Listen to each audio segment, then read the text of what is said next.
Good evening, visitors. Welcome to the Australian War Memorial's last post ceremony. My name is Craig Burrell, and joining us today from the Australian Army is Major Lachlan Newham. We welcome the veterans who have served, those that are still serving, and the families that love and support them. We acknowledge the members of RSL and Services Clubs Association, RSL Victoria, and RSL Queensland, who are watching the broadcast of this ceremony across Australia. During this evening's ceremony, wreaths will be laid at the base of the Pool of Reflection by visitors and students on behalf of the following school. From Tasmania, the Australian Christian College, Launceston. If you're able, please stand and join in singing the national anthem.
The Australian War Memorial was the vision of Charles Bean, Australia's First World War official historian.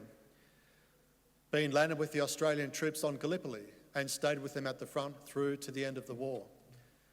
The idea of this national memorial and museum came to him at Pozières, France, in the depths of the bloody fighting of 1916. Bean's idea was that this would be a place where families and friends could mourn their loved ones buried in faraway places. It would also be a place that could help all Australians understand what these men and women had endured and what they had done for us. Bean's vision, to which we remain true, is best expressed as inscribed in the entrance to the memorial's galleries. Here is their spirit, in the hearts of the land they loved, and here we guard the record which they themselves made.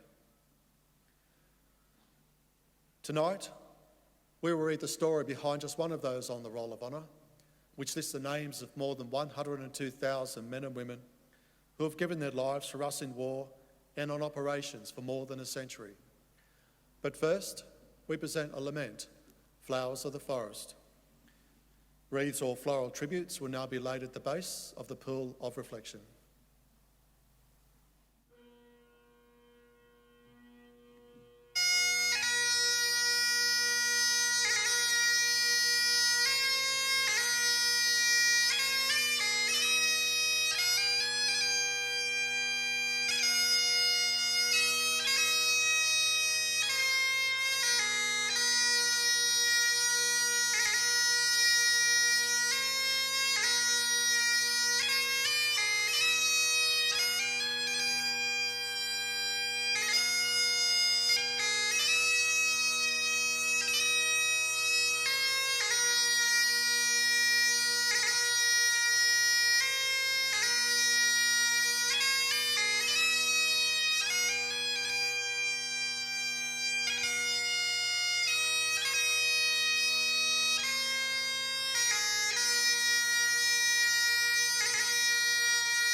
Today we remember and pay tribute to Lieutenant William James Spencer.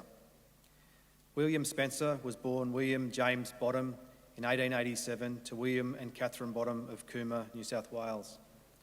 He seems to be the only one of his siblings to use his mother's maiden name rather than the family name. At some point, Will moved on his own to Townsville, Queensland, and worked there for Cummins and Campbell's Limited. Newspapers later reported that he was very popular amongst his comrades while in the north. Will Spencer enlisted in the Australian Imperial Force in September 1915. He underwent a period of training in Australia before leaving for active service overseas in March 1916. Private Spencer was first sent to Egypt, but was in hospital within a fortnight. He spent an extended period undergoing treatment, and during his convalescence wrote to his parents to say he thought he had managed to contract every known kind of disease, even a return of dengue fever and mumps. He was not fit for active service until October 1916, when he finally joined his battalion on the Western Front. Spencer proved an able soldier and was quickly promoted to Lance Corporal. He spent the bitterly cold winter of 1916 and 1917 with his battalion as it rotated in and out of the front line. In early February, a party of around 220 men from the 15th Battalion attacked a German position on the Somme. They entered the German line and took about 50 prisoners, but were eventually forced out by a strong counterattack.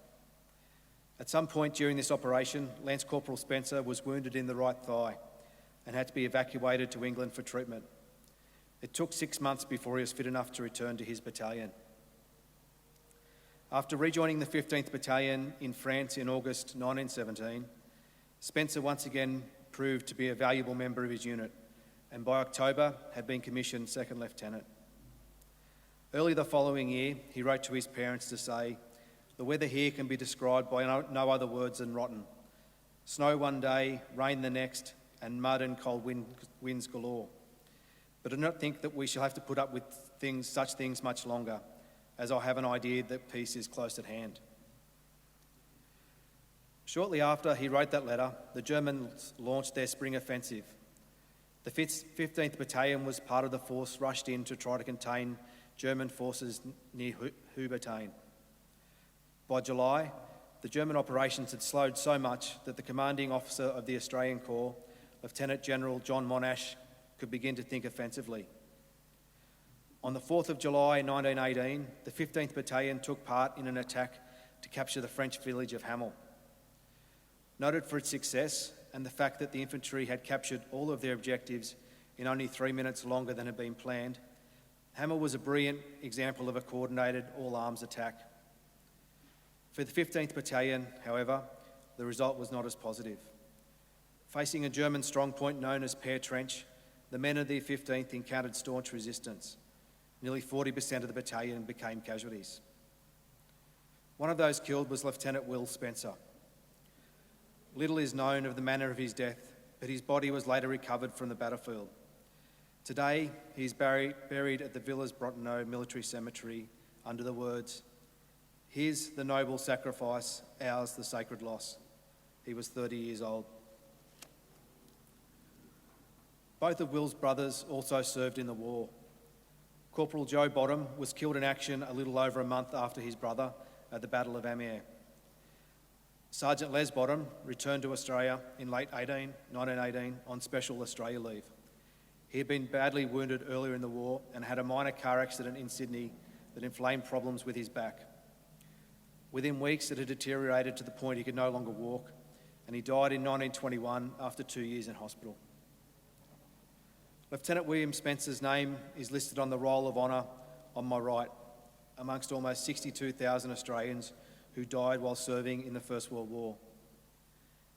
In the photograph displayed today beside the pool of reflection, Will Spencer is seated centre of the image with his brothers Leslie on the right-hand side and Joseph, with brothers Leslie on the left-hand side and Joseph on the right. This is but one of the many stories of sacrifice told here at the Australian War Memorial. We now remember Lieutenant William James Spencer, who gave his life for us for our freedoms and in hope of a better world.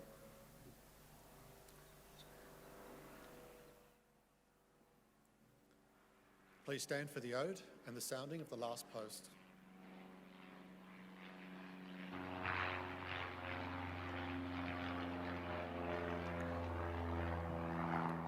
They shall grow not old, as we that are left grow old. Age shall not weary them, nor the years condemn. At the going down of the sun and in the morning, we will remember them.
Lest we forget.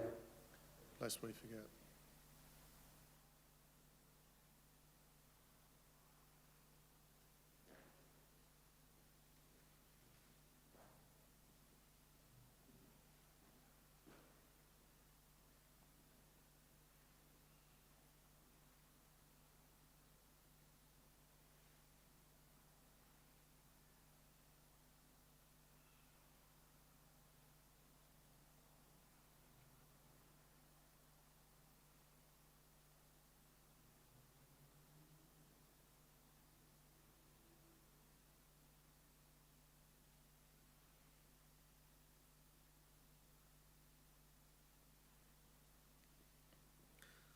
We leave you this evening with the words of the memorial's founder, Charles Bean. Many a man lying out there at Pozières or in the low scrub at Gallipoli with his poor, tired senses barely working through the fever of his brain has thought in his last moments, well, it's over.